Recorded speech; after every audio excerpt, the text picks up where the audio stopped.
안녕하세요. QBD GMP 이야기입니다. 오늘은 적격성 평가와 밸리데이션 고시에 대해서 이야기해 보도록 하겠습니다. 1. 원칙. 이 적격성 평가와 밸리데이션의 고시는 의약품 제조 및 품질 관리에 관한 규정의 별표 13입니다. 이 고시는 의약품 제조에 사용되는 시설, 설비, 지원 설비 및 공정에 대해 적격성 평가와 밸리데이션의 원칙을 설명합니다. 그리고 이 고시에서는 별표 15 원료의약품 제조에도 선택적으로 적용할 수 있습니다. 이 말은 이 고시가 기본적으로 완제의약품 제조에 적용된다는 말입니다.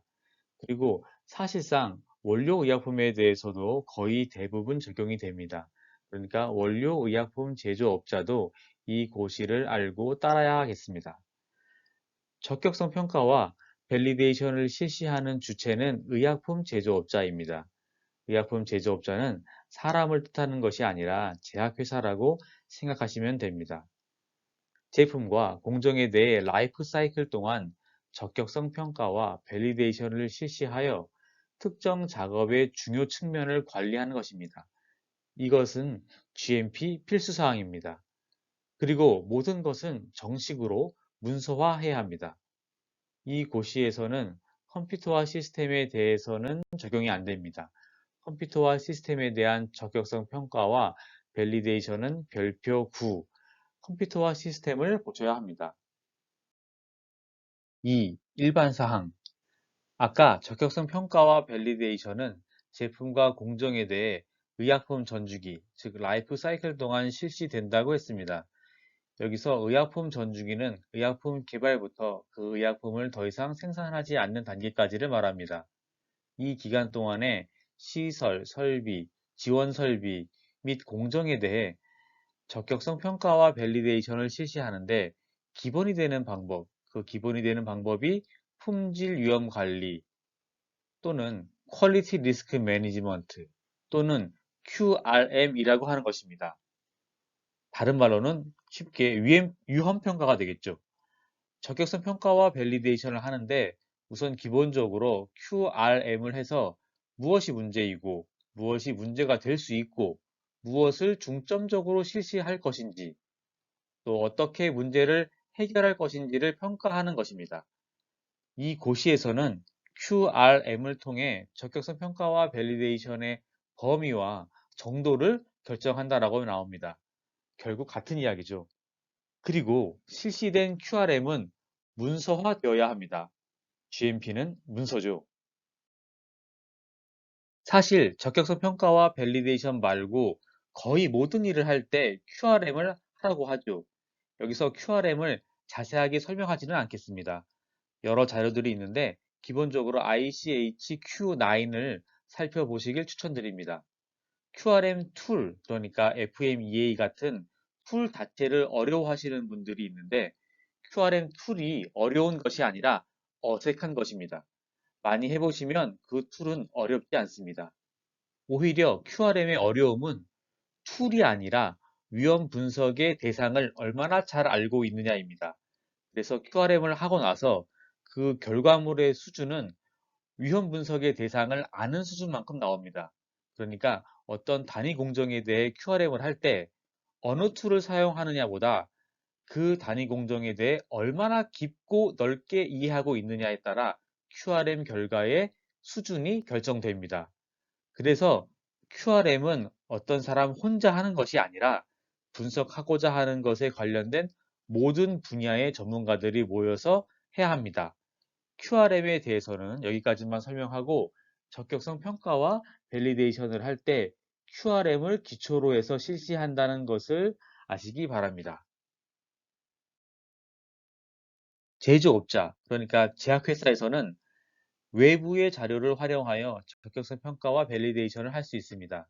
예를 들어 어떤 분석 기기에 대해 적격성 평가를 한다면 일반적으로 해당 분석 기기의 제조사에 의뢰하여 적격성 평가를 실시하죠. 이 데이터를 사용할 수 있다는 말입니다. 이때 기기 제조사에서 만든 자료가 타당하다는 것을 제약회사, 즉 제조업자가 확인하고 보증해야 합니다.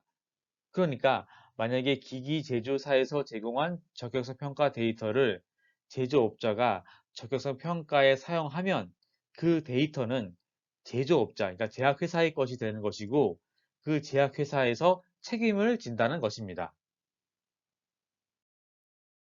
3. 적격성 평가 및 밸리데이션의 구성과 계획. 모든 적격성 평가와 밸리데이션은 계획이 되어야 합니다. 그래서 계획서를 작성합니다. 이때 적격성 평가의 대상이 무엇인지 그리고 그것의 전주기는 어떤지를 고려해야 합니다. 적격성 평가와 밸리데이션 활동을 하는 사람, 그러니까 계획서를 쓰고 직접 적격성 평가 또는 밸리데이션에 참여하고 보고서를 쓰는 사람은 아무나 하는 것이 아니라 해당 교육을 받고 절차에 의해 승인된 사람이 해야 합니다. 그러니까 결국 교육 기록이 있어야 합니다. 그리고 절차에 의해 승인이라는 것은 뭐 임명장 같은 것이라기보다는 물론 그것도 되겠지만 본인의 업무 배분표에 나오면 됩니다. 업무 배분표는 팀장이나 부서장에 의해 결제가 되고 QA에 등록된 것이겠죠. 이렇게 정해진 적격성 평가와 밸리데이션의 담당자는 부서에 상관이 없습니다. QC도 되고 QA도 되고 생산도 되고 다 됩니다. 각각 그 각자의 부서에서 해당되는 적격성 평가나 밸리데이션 할 때 그 각각의 부서의 담당자가 정해져 있어야 되고 승인돼야 된다라는 말씀입니다. 이 담당자는 의약품 품질 시스템에서 정한 바에 따라 전 주기에 걸쳐 품질을 적절하게 관리합니다. 이 말은 뭐냐면 이 적격성 평가 또는 밸리데이션의 담당자는 그 의약품의 전 주기 동안 담당을 해서 적격성 평가와 밸리데이션을 실시한다. 이렇게 보시면 됩니다. 그래서 의약품 품질 시스템이란 말이 나오는데 정확한 의미는 아니지만 제약회사에서 적합한 의약품을 만들기 위해 행해지는 모든 것들의 집합이라고 생각하시면 됩니다. 예전에는 품질 경영이라고 했는데 개념이 조금 더 확장되면서 이제는 의약품 품질 시스템, 파마스티컬 퀄리티 매니지먼트, 줄여서 PQS라고 합니다. 아무튼 적격성 평가와 밸리데이션에 대해 회사에서 정한 시스템에 따라 보고하고 적격성 평가와 밸리데이션의 대상의 전주기 동안 잘 관리합니다. 전주기 동안 중간중간에 주기적으로 점검을 하라는 것이죠. 그 방법은 재적격성 평가가 될 수도 있고 베리피케이션이 될 수도 있습니다. 그건 회사에서 알아서 정하는 것이죠.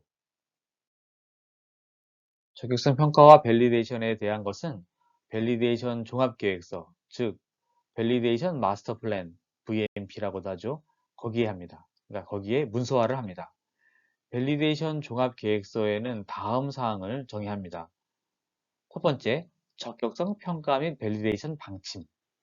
두 번째, 적격성 평가 및 밸리데이션 활동 조직과 그에 대한 역할 및 책임. 세 번째로는 제조소의 시설, 설비, 시스템, 공정에 대한 요약과 적격성 평가 및 밸리데이션 상태. 네 번째로는 적격성 평가 및 밸리데이션의 변경 관리 및 일탈 관리. 다섯 번째로는 허용 기준 설정에 관한 지침. 여섯 번째로는 기타 참고 문헌. 일곱 번째로는 필요한 경우 재적격성 평가를 포함한 적격성 평가 및 밸리데이션 전략. 이런 것들을 밸리데이션 종합계획서에 정의해야 합니다. 그리고 밸리데이션 계획서는 각 개별로 작성해야 명확성을 높일 수 있습니다. 밸리데이션 계획은 품질 위험 관리 접근법을 적용하는데 필요한 경우 품질 평가가 한 번이 아니라 반복하여 실시해야 할 수도 있습니다. 밸리데이션을 하려는 대상에 대한 지식이 부족할 때는 여러 번 품질 평가를 거치면서 지식을 쌓아가게 됩니다. 그리고 이 위험 평가는 문서화되어야 합니다. 적격성 평가와 밸리데이션을 통해 얻은 데이터들은 완전성을 확인해야 합니다. 예를 들어 어떤 분석 기기에 적격성 평가를 한다면 이때 얻은 데이터의 완전성을 위해 적격성 평가에 사용된 계측기 등의 교정이 확인되어야 하고 공정 밸리데이션을 한다면 공정 밸리데이션에 사용된 기기나 시험법 등이 검증되었는지 확인되어야 합니다.